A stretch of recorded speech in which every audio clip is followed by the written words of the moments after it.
বেলপাহাড়িতে আতঙ্কের নাম যমুনা। বাংলায় পা ওড়িশা শিমলিপালে বাঘ যমুনার। বাংলা ঝাড়খণ্ড সীমানায় গোটাশিলা পাহাড়ে অবস্থান যমুনার ভয়ে এই মুহূর্তে কাঁটা জঙ্গলমহল। গ্রামের সতর্কতা, গ্রামবাসীদের জঙ্গলে কাঠ পাতা কুড়োনোয় নিষেধাজ্ঞা জারি করা হয়েছে। বাঘের আতঙ্কে রাত পাহারায় বন দফতরের আধিকারিকরা। গোটা এলাকায় সতর্কবার্তা জারি করা হয়েছে। সতর্ক থাকছে ঝাড়গ্রাম জেলা পুলিশের কর্তারাও। স্বস্তি দিয়ে আগে ওড়িশার পথে বাঘ জিনাত।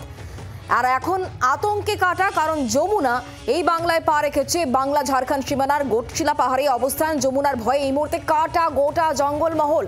গ্রামের সতর্কবার্তা।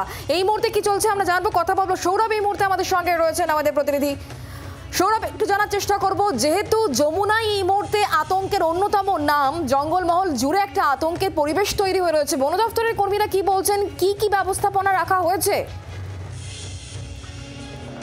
দেখো, শিমলিপাল ফরেস্টে যে বাঘ আছে সেখানে ক্রমশই পুরুষ বাঘের সংখ্যা বেড়ে যাচ্ছিল। আর সে কারণেই মহারাষ্ট্র থেকে বেশ কিছু মহিলা বাঘ, সে বাঘিনী, তাদেরকে এনে ছাড়া হয়েছিল এবং সেখান থেকেই পরপর দুটো বাঘ সেখান থেকে কিন্তু পালিয়ে যায়। প্রথম আমরা জানতে পারি সেটা ছিল জিনাত, সেটা বেলপাহাড়ি বর্ডার এলাকায় প্রায় পৌঁছেই গেছিল, কিন্তু তারপর আস্তে আস্তে সে ফিরতে শুরু করে।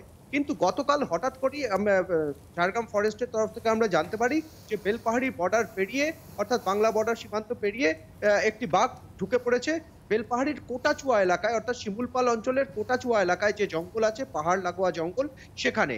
এবং তারপরেই আমরা জানতে পারি যে একটি নয়, দুটি বাঘ, অর্থাৎ প্রথম বাঘ জিনাত, যে এই মুহূর্তে উড়িষ্যার দিকে ফিরে যাচ্ছে, এবং এই বাঘটি হচ্ছে দ্বিতীয় বাঘ, যার নাম যমুনা। সে কিন্তু ঘুরতে ঘুরতে এই বেলপাহাড়ি হয়ে চাকুরিয়া হয়ে সে বেলপাহাড়িতে ঢুকে পড়েছে। এবং এই মুহূর্তে জিনাত কিন্তু সেই শিমুলপাল অঞ্চলের যে কোটাচুয়া যে গ্রাম আছে, সেই গ্রামের পার্শ্ববর্তী লাগোয়া জঙ্গলেই আছে, এবং গ্রাম থেকে মাত্র 500 মিটার দূরে যে জঙ্গল, সেখানেই সে অবস্থান করছিল। দুপুরে সে সেখানে বিশ্রাম নিচ্ছিল, ফলে তার লোকেশন একটা নির্দিষ্ট জায়গায় দেখাচ্ছিল। কিন্তু এই মুহূর্তে সন্ধ্যেবেলা এখন কিন্তু লোকেশন আবার কিছুটা করে সরছে, অর্থাৎ কিছুটা করে কাঁকড়াঝোড়ের দিকে কিন্তু সেটা শিফট করছে, এমনটাই কিন্তু দেখা যাচ্ছে। উড়িষ্যা থেকে একটি বিশেষ রিজার্ভ ফরেস্টের যে টিম, সেই টিম শেষে পৌঁছেছে। তার সঙ্গে সঙ্গে ঝাড়গ্রামের যিনি ডিওফও আছেন, তিনি তার পুরো ঝাড়গ্রামের যে ফরেস্টের পুরো টিম নিয়ে তিনিও ঘটনাস্থলে আছেন। পুরো এলাকা ইতিমধ্যে ঘিরে রাখা আছে।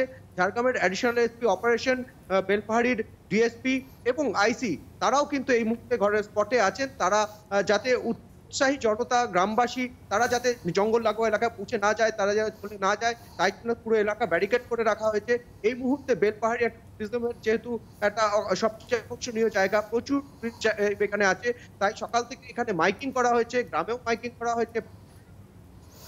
একদমই, প্রশাসনের তরফ থেকে একাধিক ব্যবস্থা রাখা হয়েছে। অনেক ধন্যবাদ আমাদের সঙ্গে থাকার জন্য। এবার আপনাদেরকে শোনাবো স্থানীয় মানুষজন তারা ঠিক কি বলছেন।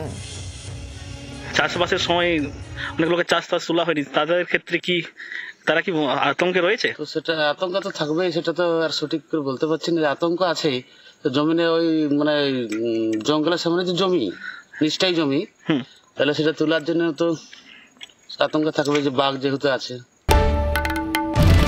বাংলার আওয়াজ, বাঙালির আবেগ, জি 24 ঘন্টা।